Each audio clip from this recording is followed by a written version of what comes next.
Out of the abundance of the heart, the mouth speaks. Come on. So the more that you speak to somebody, the better you're going to get to know them. You're going to get to know their heart. You better speak the word. And one of the things that like kind of taught to me to pray during the dating process, which was really helpful, was, Lord, reveal this person's heart to me. And, if it's according to that verse, like it's going to, that person's heart is going to come out of their mouth.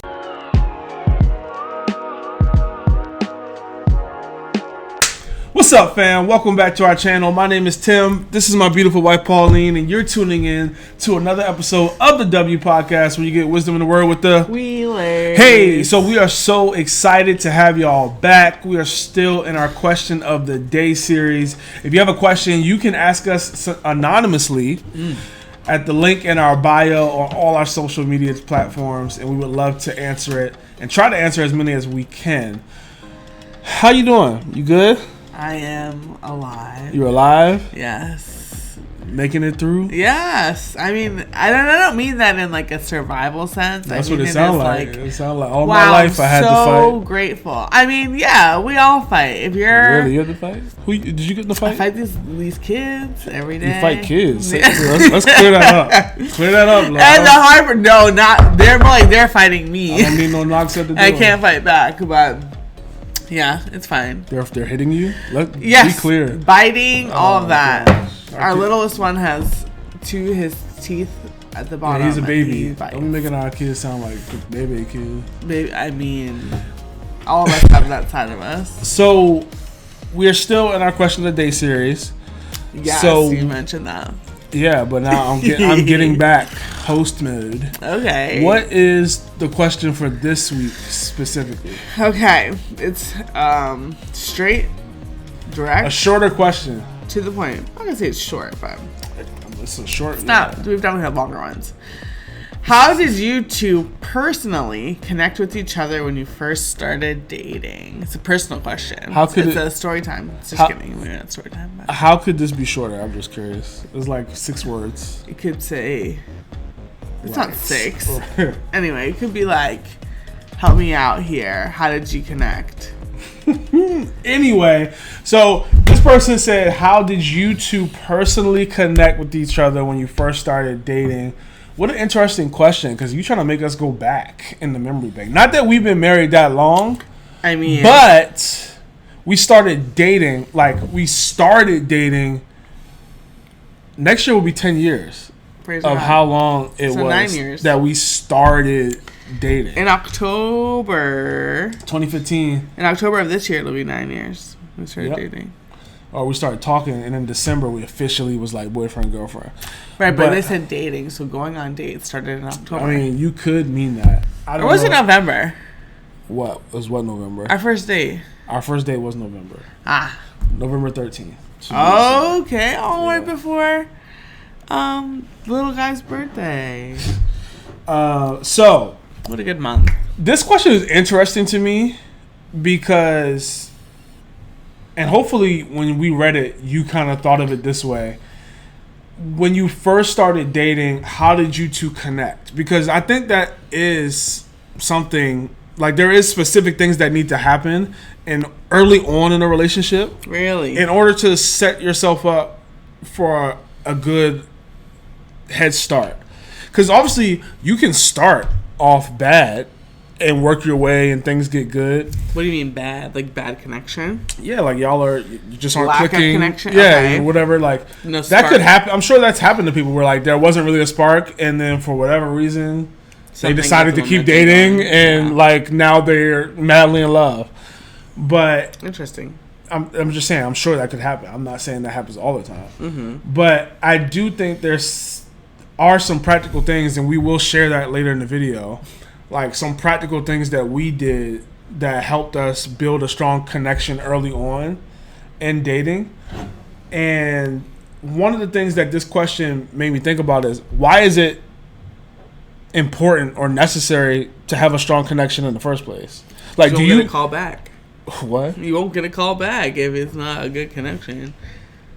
Would you say that that's something that's like really important in a relationship? Of course, like I just said. So if we're talking about dating, so this is before a relationship, like boyfriend and girlfriend. So that's not how I'm reading this question. I'm reading, and that's fine if you're reading it different. I just want to make sure me and you are on the same page of where I'm coming from. Well, I hope that you have some type of connection with someone when you first, if you decide to be their girlfriend. That's fine. But I'm just taking this question as we're in a relationship now, because obviously, okay, tell me that we're on the same page here. When you first start dating, our connection is different now than it was when we first started dating. Of course. Okay, so that's what I'm saying. Yeah, your connection grows and changes. So that's how I'm taking this question. Okay. But you can take it how you want to take it. Okay. So go ahead. You were talking. I just want to make sure we were clear, because if we ain't clear, then they're gonna be not clear.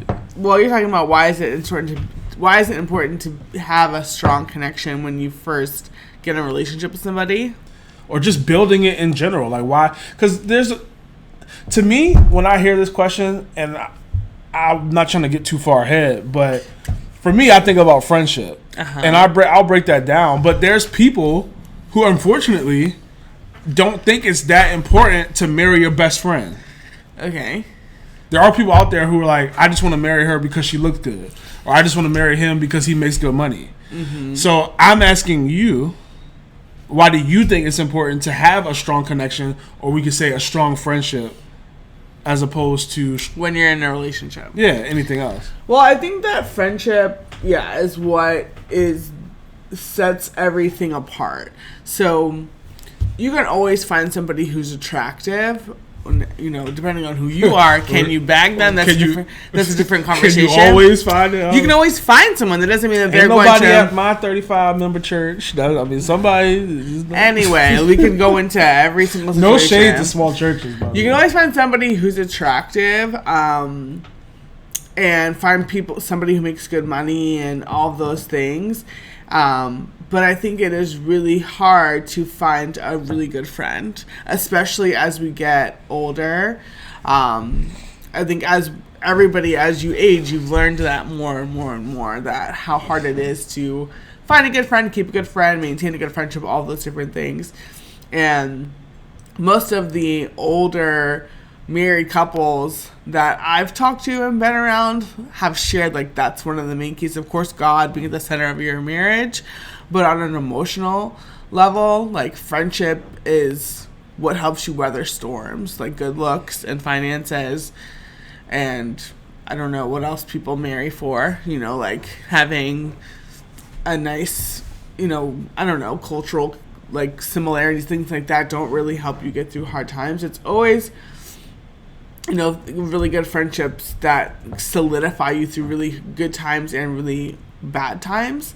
And I think that's, the rarity of it.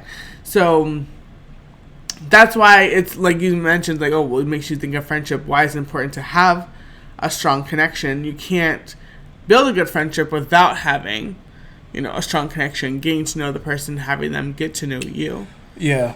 And I agree with everything you said, and it made me think about this quote that I heard before, where they said it's easier to serve your friend well than it is to serve someone you love. And think about it in a family context. And I don't know about you, but I was not the best behaved child. And I remember there were times where parents or other people would tell me, I love you, but I don't like you right now. And if you got kids yourself, I don't know if you've ever felt that way. I'm like, I love my son, but right now I'm really not rocking with you because you are being super hard-headed, disobedient, whatever. And you may have a cousin where it's like that. Like, I love you, but I really don't like you. Like, you're kind of annoying or irky or whatever. And just think about how it's easier to serve somebody you like. Like, some of you have no problem showing up and serving your best friend or a good friend really well because you like them, because there's no beef, y'all don't have any animosity. But it's harder for you to go serve your dad because there's an issue there, or you may not like them, or serve your mom, whatever it may be. And that's something that you want to keep in mind in marriage, is that when you keep a strong connection in a relationship, that's going to make it easier for you to serve. Because honestly, marriage at its best is serving. It's two people. Love at its best is, serving and giving. And I think it's interesting what you brought up, because with family, and you mentioned, like, your mom, dad, siblings, like, those are people that more than likely you've lived with. And obviously, if you wait until marriage to live with your spouse, that takes your relationship to another level, and you are on that, that's your family now, so you live together. And even if you've had roommates or you live with other people, like, when you live with someone, it's a very vulnerable thing. And you see the good, the bad, the ugly. And, you're having conversations about dirty socks and the way you use the toothpaste and cleaning and just a lot of very personal things, kind of like you're up that person's butt because you live together. And a lot of times that tests our relationships, and that's probably another reason why you shouldn't live together before you get married, because you're putting too much pressure on a relationship. I need to see what it's like. I don't want no surprises. That's how some people be acting. I mean, you can see what it's like when you go and visit them, but you don't need to live together to find out what it's like to live together. I thought we wasn't in the house alone. I mean, that was our boundary, but I don't think a lot of people follow that. But I just want to finish what I was trying to say before you go further, because no, it's okay. Because what I was trying to say is marriage at its best is about serving, and we talked about it last week a little bit. How marriage is supposed to represent how Christ and the church relationship is.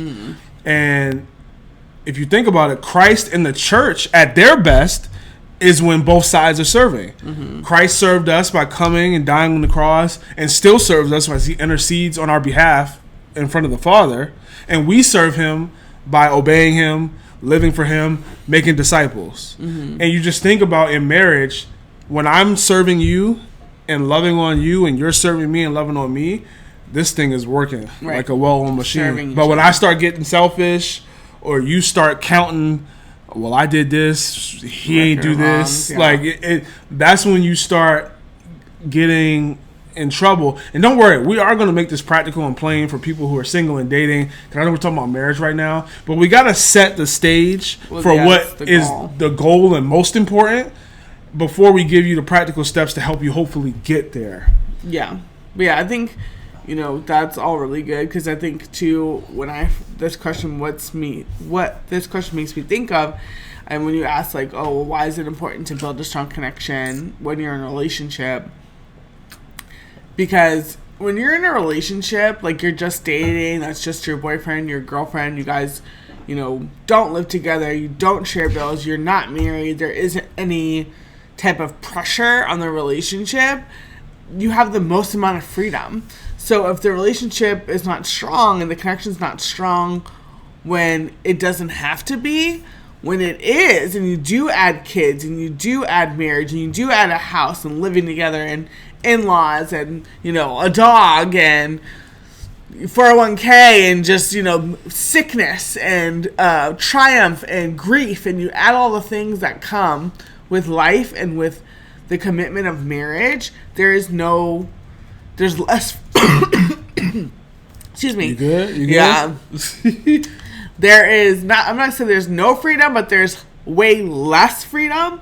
So if you cannot build the connection when you don't have to do it, it's going to be much harder to do it when it's like survival. It's like, oh, we have to, love each other and connect and have this marriage, work, because there's lives riding on this, there's futures riding on this, there's generations, riding on this.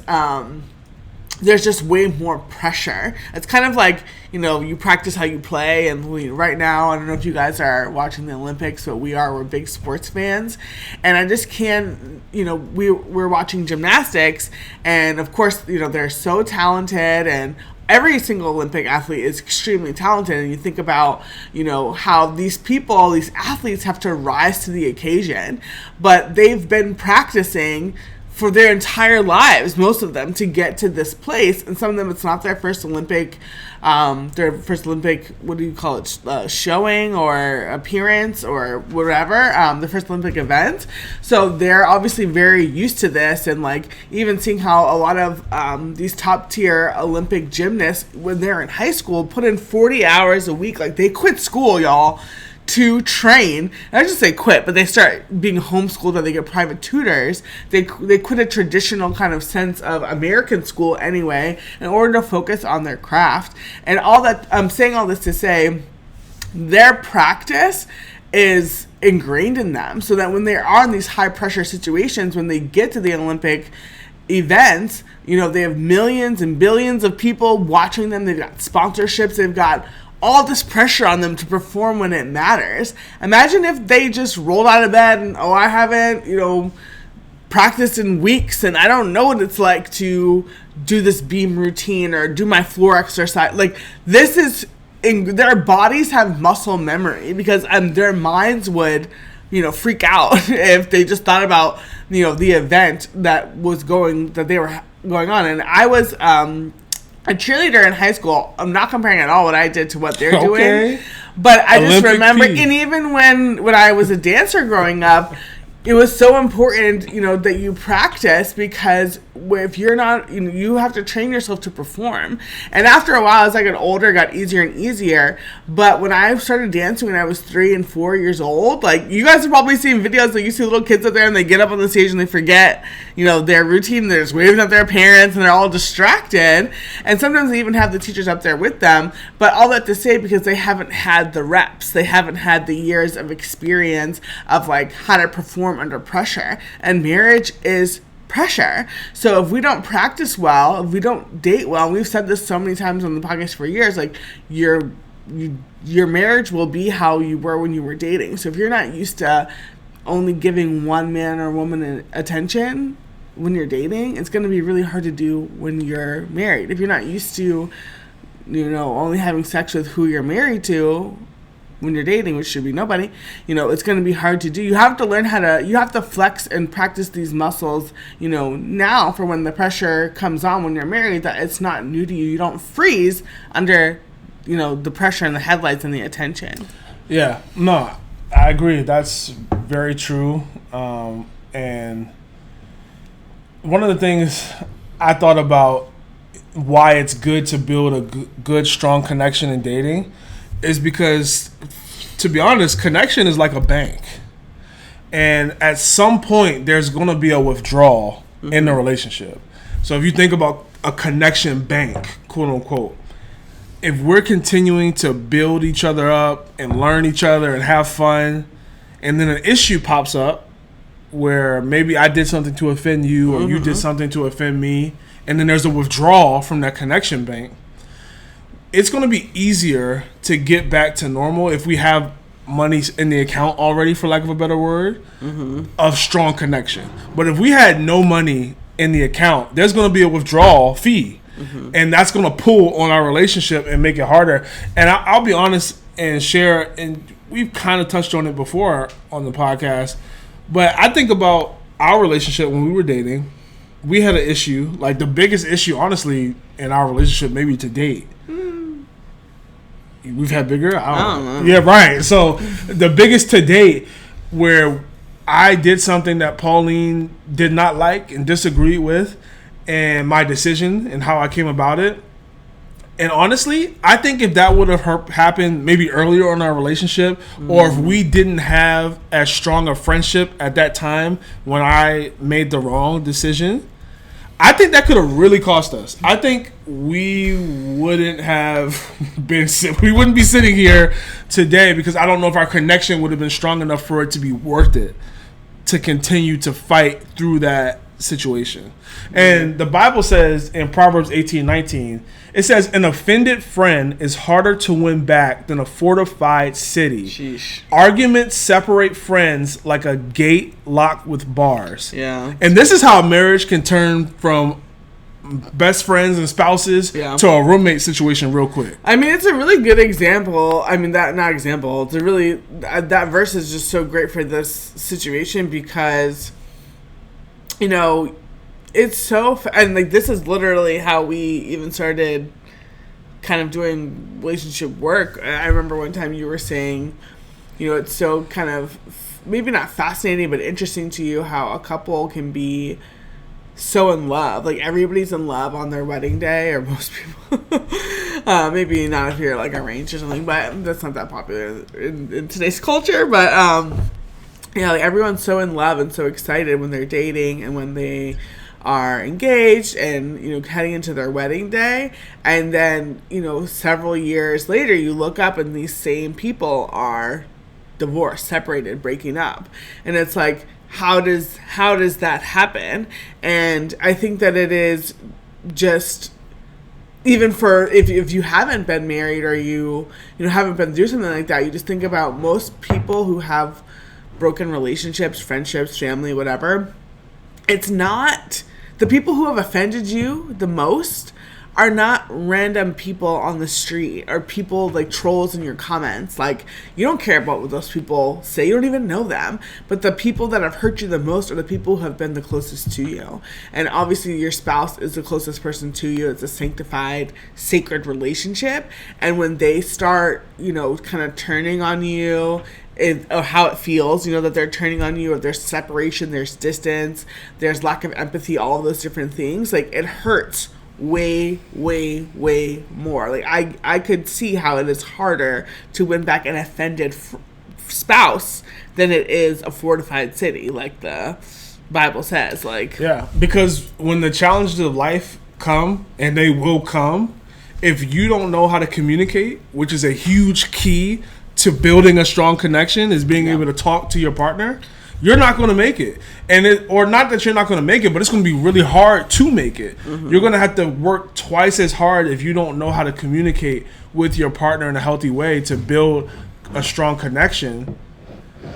And honestly, it's better to stay healthy than to try to get healthy because you never even started and had a solid foundation in the first place. Well, that's what they say. And, like, you know, prevention is better. What is it? An ounce of prevention is better than, like, a heap of a cure or something like that. It's better to... Yeah, I mean, I think they might understand what you're trying to get. It's better to prevent a bad connection. An apple a day keeps the doctor away. Is that what you're trying to say? No. But prevention is better than a cure. I think about something we learned years ago, the whole concept of a repair attempt.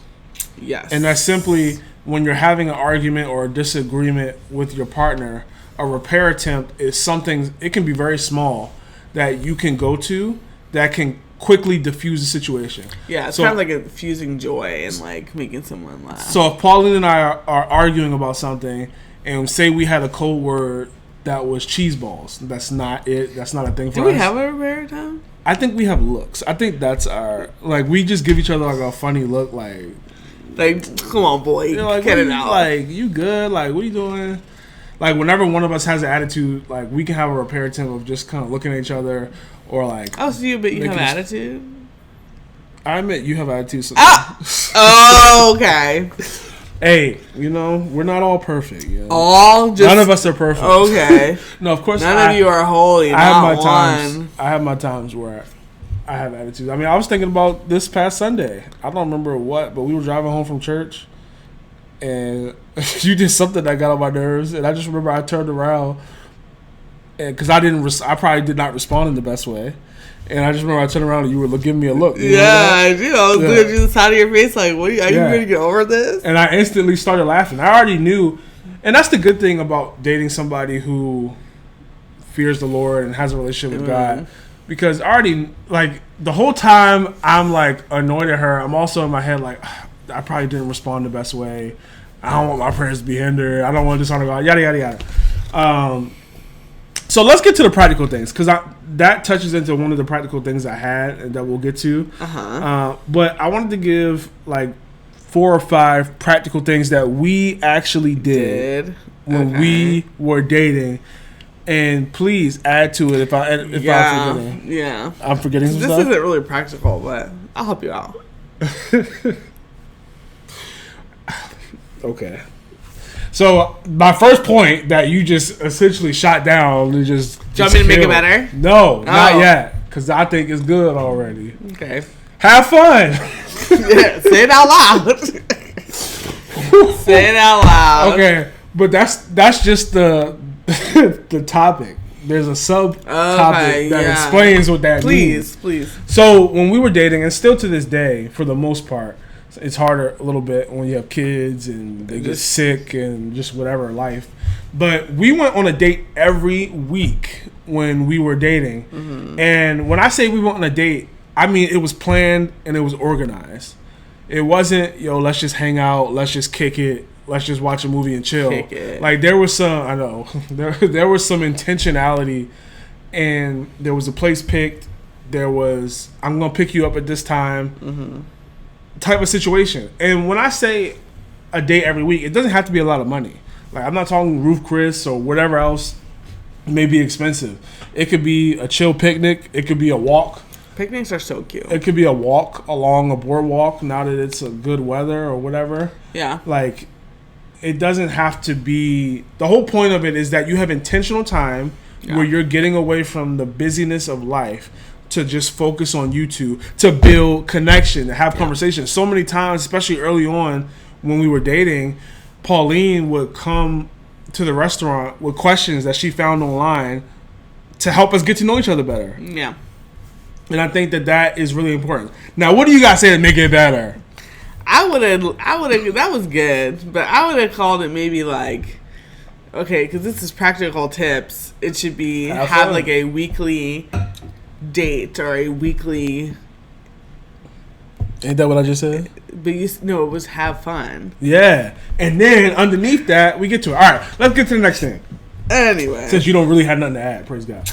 So the second thing, I will say this. So I think that this still applies even if you are a long distance.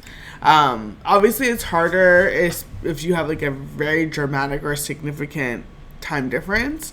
But I still think that like FaceTime dates and like we all have lived through a pandemic at this point, so we all know how to get creative with watch a movie together on FaceTime. Yeah, spending virtual, like time with somebody virtually. Go to Chick-fil-A together on FaceTime, eat it together in the car. Yeah, I mean something there's so many games and there's things that you can do to like build connection points virtually and spend time together.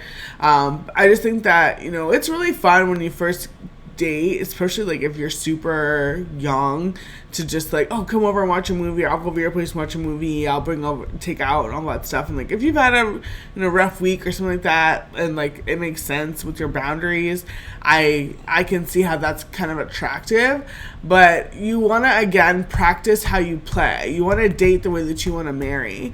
And yes, it is very exciting when you first get married to just like veg out together and watch movies and all that stuff until your spouse starts falling asleep on the couch. Then it's not much fun anymore.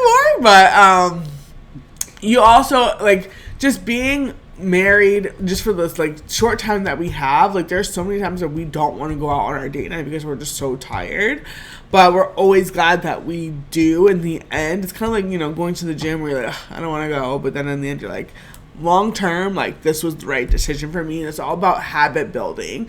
So I just wouldn't resort to doing chill, lazy date nights all the time. Like if you are the type of couple that just hangs out at home like every Friday, every Saturday, whatever, I mean, that's a great opportunity for you to start going out more. The fact that you guys have, a rhythm of hanging out once a week or more, you have to be careful with that too.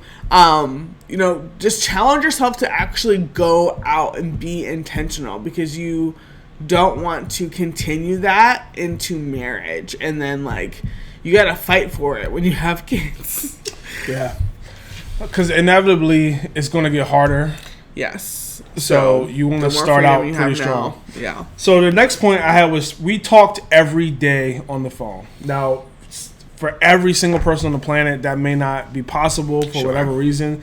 But the point is, as much as you can talk daily on the phone, the better. Because we would use that time to get to know each other. That's how this whole episode is about how do you build connection. Yeah. This is how early on you build connection, because you're using this to learn how was their day. How did they process what happened in their day? How are they making decisions? Yeah. How are they organizing themselves to set themselves up to have a good day? Like, all of these things are important when you're evaluating, is this the person I want to spend the rest of my life with? Yeah. Because if every day is a bad day or every day is unorganized, I don't know if I really want to sign myself up. Yeah, I mean, in the Bible talks about, like, out of the abundance of the heart, the mouth speaks. Come on. So the more that you speak to somebody, the better you're going to get to know them. You're going to get to know their heart. You better speak the word. And one of the things that was, like, kind of taught to me to pray during the dating process, which was really helpful, was, Lord, reveal this person's heart to me. And if it's according to that verse, like, it's gonna, that person's heart is gonna come out of their mouth. And now we're kind of, the next step of that would be to believe what that person says. And when someone shows you who they are, believe them. That's like a Maya Angelou quote, not the Bible, but I think that's really important, because sometimes we say we want to know someone's heart, but you see it and then you're like, oh, you want to explain away, oh, well, he did this because of that, and he did this because she did this because of this. And it's like, no, bro, as you're talking to her, if she tells you, oh, when I get married, this is going to happen, that's going to happen, he's not doing this, I'm not doing that, that person is, if you don't like what they're saying or you don't agree with it, that's kind of your time to evaluate. This is why it's so good when you can abstain from kissing in a relationship. Yeah. Now, I know that's a hot topic. I'm going to kiss my man. And I used to feel like that too until I didn't. Yep. And I had to make a change. Yep. But we're not here for that. So that's a separate episode. But that's part of the building connection, though. I was going to say what we didn't do. But with kissing, one of the drawbacks to it, especially when you're like really like tongue, like getting the tongue and all that stuff, like little pecks, whatever. But when you're like tonguing down, like that can really prevent you from being able to have conversations. Because I love what you just said, and it just made me think. In dating and talking, the more you can talk, the better off you'll be. Yeah. And when you are constantly making out and your hormones are raging, you're going to be having less conversations that help you learn if you need to move forward in a relationship or not. Yeah. Because it's more fun to make out, especially in dating, than it is to talk. Let's just be honest. It's really, I mean, and we talk about this in our, we shared, like our story of why we stopped kissing when we were dating, and it's really just a distraction, because it's like you got to know that person's mouth or their body if you're doing more than kissing, but you don't know them. Like, we are not our bodies. Like, yes, we take care of our bodies and we're stewarding them, but that's not who we are, because you're not, you've taken all this time, months and weeks or whatever the case is, and you spent all this time on someone's body that's wasting away. Like 40, 60, 80 years from now, that person's body is not going to look the same. And obviously them as people is going to grow and change. They're going to grow and change. But the heart of who they are, their personality, like that's how God made them, and that's in its kind of entirety and in its wholeness and its beauty. So you don't want to spend too much time when you're dating, especially when you have a limited amount of time to get to know somebody, because nobody walks down the aisle in the fullness and understanding of anybody. You don't even really know you. Like you're so growing. You're saying yes to what you know, but you're more saying yes to the unknown. You're more saying yes to, I believe that the Lord wants me to be with this person. I have seen enough that aligns with what I believe God wants me to do and who he wants me to do it with. I've seen kind of enough. It's kind of like seeing, the trailer of a movie. It's like, oh, that was a good trailer, but you committed to go watch the rest of the movie, but you're never gonna know the whole movie until you watch the movie. That's the point of watching the movie, and that's why the whole living together and testing stuff out just doesn't make logical sense. Imagine if we could test out having a baby before we had a baby. No thanks. Yeah, I mean, you can't be a parent without being a parent. You can't be married without being married. Babysitting and nannying and all those things are good and well, but they're just really not being a parent. And it's the same thing with marriage. Like, you can have a girlfriend or boyfriend for... Anyway, why am I going on that tangent? I don't know, but all that to say, it's just really important that you take that seriously. I don't even know where I was going. No worries. Next point. Communicate with each other as often as possible. Now, you may be like, yo, you just said that. Like, talk every day. Like, cool, I got it. Oh. But I don't mean talk on the phone when I say communicate with each other as often as possible. I more mean communicate with different modes. In different modes. So when we were dating, we would use text message, IG DMs, LinkedIn DMs, because we are professionals. We'd be at work saying, you see this article, DMing each other. And those are all really small ways that you can build connections. It can be sending funny things. It can be sending things that are helping you grow closer to God. Yeah. It can be sending things that are happening in the world. Professionally, yeah. All of those things help build connection, because when Pauline sends me something that she thinks is funny, I'm learning her humor. Yeah. Like, oh, you really think this is funny? This is dumb. Or vice versa. Or if I send something... did I hit home? No, I'm laughing because I'm thinking about one of my friends, and she used to always send me, like, baby stuff and, like, old people, because she was like, that's all you ever laugh at. She's like, you don't be laughing at stuff. And I was like, yeah, I have a weird sense of humor. Yeah, but if I send you something about God and you're like, oh, like... Don't really this is what you think about this? Yeah. Like, that may help you make some decisions. So that's what we mean by that. Well, also, just to add to that, I think that what I wanted to add with the last point, which falls into this point as well, is like, you know, our generation, depends on how old you are. If you're a millennial, like a younger millennial, like we are, if you're older millennial, or like Gen X, or who's after us? Gen Z? Gen Z. Gen Z. Super big on, you know, like, oh, I'm gonna FaceTime you, but I'm gonna put the phone down so you can't see me. Like, is it really a FaceTime call? Like, I don't. I'm looking at the ceiling. You sound like you got little Gen Z brothers. I do. So, like, it's just all, you know, everyone has their different preferences and modes of communication. And FaceTime is obviously great because you can see, you know, like, facial expressions and all those things that you can't see on, like, just talking on the phone. But also, you can't...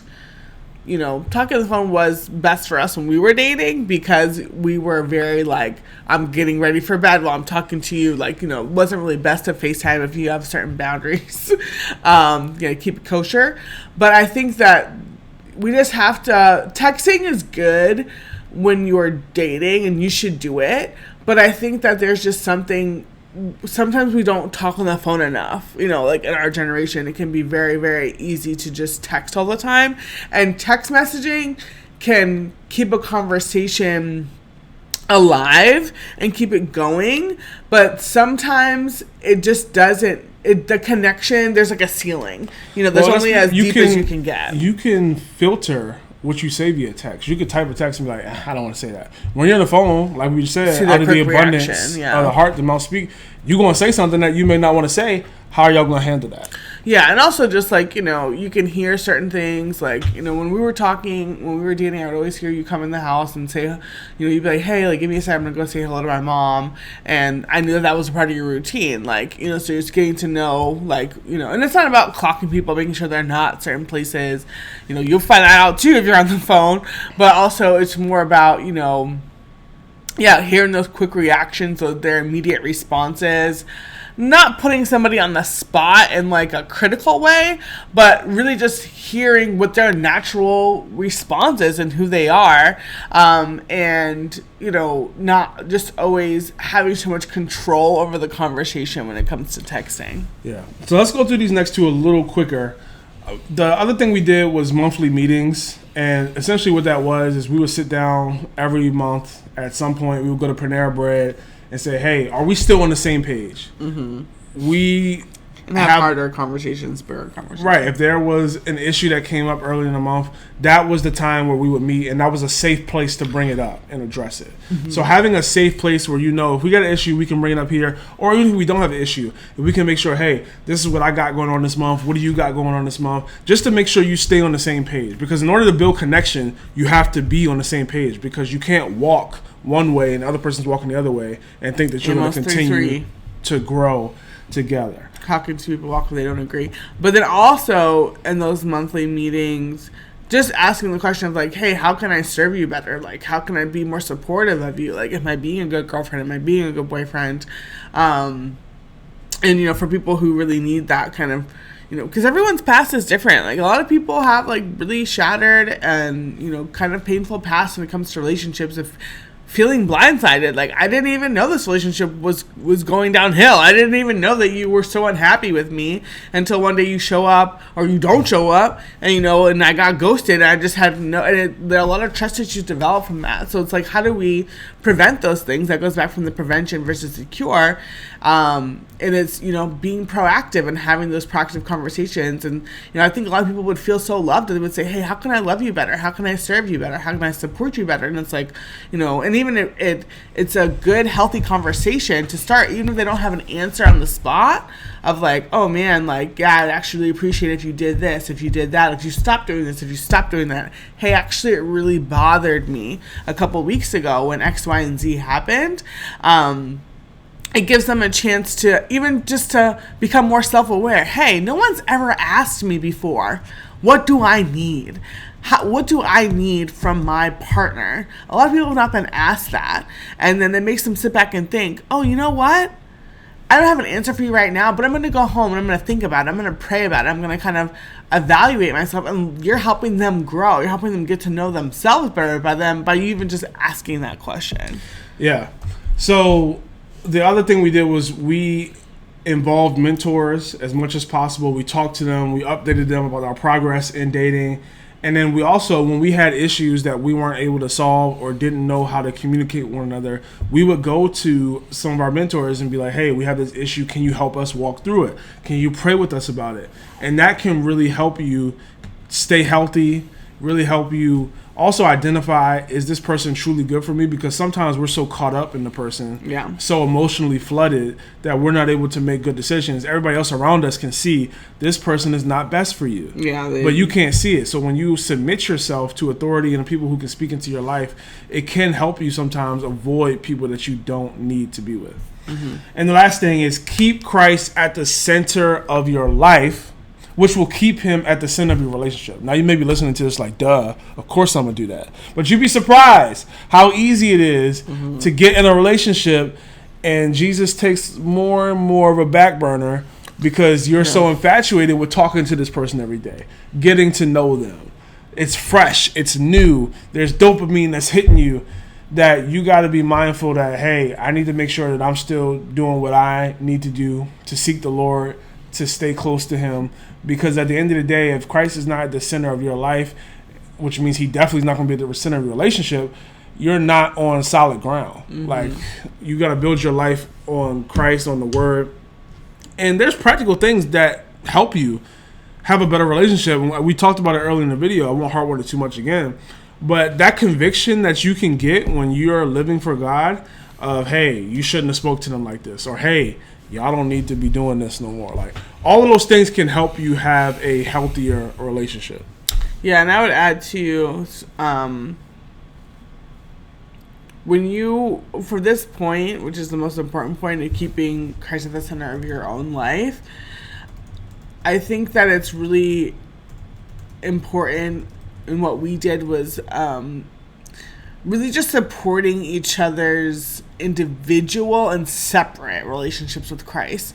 Because a lot of times people get in relationships and they're like, oh yeah, we have devotionals together every morning, and we wake up at 5 a.m. and have a prayer call, and we pray together. You know, I've been in the room way too many times. People are like, oh, I gotta go call my boyfriend, call my girlfriend. It's time for us to pray together. Like 10:30, we have an alarm, we have a system. It's like, wow, that's great. You know, like, how, are you that diligent with your own personal prayer time? Right. As long as you had your own prayer time during the day, then sure, it can be fine. But if that's your only, then because like, what happens when you guys break up? Like, do you? And I just think it's so interesting because on a spiritual level, which obviously prayer, you know, reading the word, all those things are spiritual habits to build your spirit, man, to build up, you know, your faith. It's like, in the eyes of God, that is a friend. That is not your spouse. So, do you do those things with your friends? Like, do you have a prayer call with your friends every night? Do you have a Bible study with your best girlfriend or guy friend at 5 a.m. in the morning? I don't think you do. But if you do, that's great. And sometimes you go through seasons of that, of like fasting with friends and praying with friends. That's great. I'm so for that and encourage that. But I just think if it's like, okay, you guys have been doing, you know, you're dating for 8, 9, 10 months, and you had it, it's kind of just, I don't know, just think it's something to very much like ask yourself, how dependent am I on this person spiritually? Because it's not fair to yourself and to your own relationship with Christ to kind of bring that prop in and honestly put that much pressure on the person that you're with. And I get it, because like you should not, it shouldn't be completely separate where like, oh, I've never even heard my boyfriend pray. Like, okay, that's a problem. You need to know that he can pray. And you need to know that she can pray. I want to know what you're reading. I want to know what the Holy Spirit is speaking to you. I want to know what God is challenging you to do. Let's talk about that. Those are some good phone conversations, like when you're on the phone. Hey, what did God speak to you today? Nothing. Oh, okay, what's up with that? Like kind of having those kind of conversations. But I don't think it's something that you guys need to walk through together, because people do perform when there's an audience, and I think that you don't want to get kind of like just played, but also you don't want to set yourself up with kind of these innocent practices of like, oh, we should do a Devo together, but it's like, but why? Like, I just think, ask yourself, do you do that with your other friends? And are you putting this person on a spiritual pedestal? So you put on quite a show. Oh, BC days. So we hope that this was helpful. This is some of the things that we did to help us build a strong connection in our dating relationship. And I think if you apply these things, it will help you when you meet somebody and you're still getting to know them. And even if you've been dating somebody for a while, or sometimes we know people that are married watching this, like these are things you can still implement in your relationship and help you take it to another level. And we hope it's helpful. We'll see y'all next week on the W Podcast. Bye. Thanks for watching this video. To get more Christian relationship advice, subscribe to our channel. And make sure you check out our other videos as well.